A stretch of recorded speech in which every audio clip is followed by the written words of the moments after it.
Hey runners, what's up?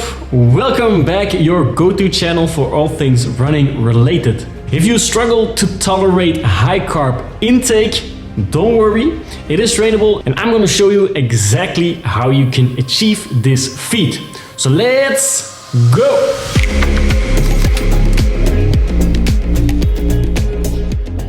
Before we begin, I want to make one thing clear. Gut training, it takes time. Endurance races often require a high hourly carb intake. Whether you are an amateur or a professional, aiming for that 120 grams of carbs per hour is not uncommon. But this isn't something that you can just jump into on race day. Your body's ability to utilize and absorb high amounts of carbs doesn't just happen overnight. It takes a lot of training. Because without it, you risk gastrointestinal problems. And this is the main reason athletes get that dreaded DNF, did not finish. Before we get to how you can achieve this, here are a few questions you should consider. How many carbs an hour do I need for this race? What time does my race start and when will I eat breakfast? What temperature is expected for my race and how much do I need to hydrate? These considerations are crucial for your overall nutrition plans and will guide your gut training process. A pro tip I want to mention is use technology to your advantage.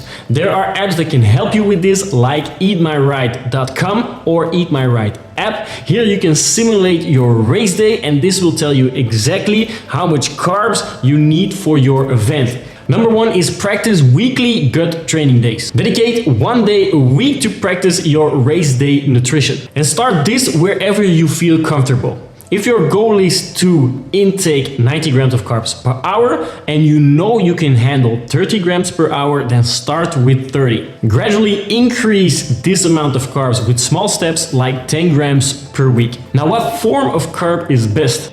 You may opt for liquids, as in gels, or you may opt for solids.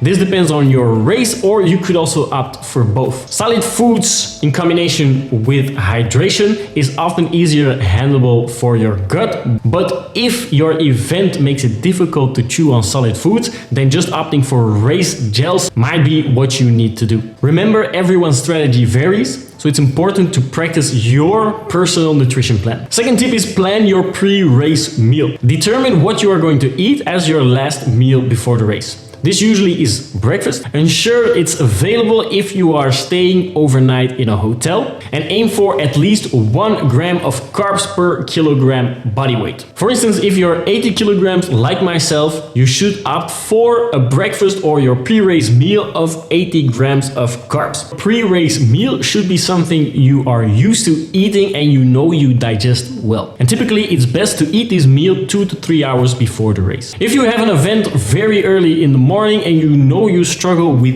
eating very early on, then just consider eating your pre-race meal as a liquid. This usually is a smoothie or something, but you can just add as much carbs to a smoothie as you like. Just be mindful of your fiber, protein, and fat intake, because if you eat high fat, fiber, or protein, you might cause some gastrointestinal problems and you don't want any of that during your race. And the third tip is find your personal sweat rate and hydration needs. Determine your sweat rate in different conditions because this will determine your hydration need at race day. Your sweat loss will depend on temperature, humidity, intensity, acclimatization, and even genetics. To measure your sweat rate, you should perform an intense training of about 1 to 2 hours, preferably a training that you simulate your race pace. Then calculate how much weight you lost during your training session by weighing yourself beforehand and afterwards.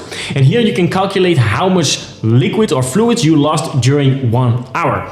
This is then your sweat rate, and it is normal that you lose weight during your race, but this shouldn't be too much, and you should aim for around 2% loss in weight with a whole race. So for an 80 kilogram person like myself, this would be 1.6 kilograms. So for instance, if your sweat rate is about 1.4 liters per hour, and for an 80 kilogram person like myself, the acceptable weight loss is about 1.6 kilograms. Then you can multiply your sweat rate with the expected race time. You then subtract the acceptable weight loss, and then you divide that by your total or expected race time. And then you know exactly how much you need to take in per hour. Drinking according to your losses often results in you needing to drink a lot more than you think beforehand. You should use mostly isotonic drinks, and if the weather is very cold, consider hypertonic drinks, but do make sure you have tested this beforehand. So guys, if you enjoyed this content, then make sure you like this video and subscribe to the channel. We are just going over a few take-home messages. First and foremost, your gut training takes time, but trust me, it is worth it in the end. You want to design a nutrition and hydration plan 6 to